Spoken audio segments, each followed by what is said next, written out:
পেশাদারিত্ব এবং ধৈর্যের পরিচয় দেয় সেনা গৌরব পদক এসজিপি পেলেন আলোচিত ক্যাপ্টেন আশিক।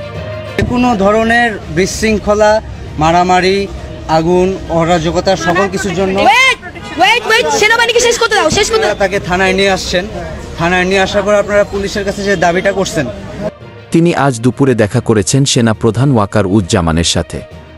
প্রতিকূল পরিস্থিতিতেও পেশাদারিত্ব বজায় রাখায় ক্যাপ্টেন আশিককে সাধুবাদ জানিয়েছেন সেনাপ্রধান। এ সময় তার সাথে করমর্দন করে তাকে ভবিষ্যতের জন্য অনুপ্রাণিত করেন সেনাপ্রধান।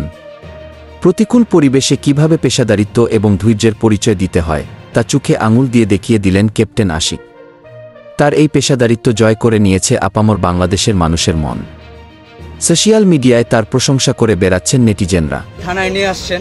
থানায় নিয়ে আসার পর আপনারা পুলিশের কাছে যে দাবিটা করছেন, যে তার আপনারা ভিডিও স্টেটমেন্ট চান এবং পুলিশ আপনাদের প্রতিশ্রুতি দিছে আপনাদেরকে 10 মিনিট দিবে মারার জন্য, তাই তো? 10টা মেয়েকে মাত্র।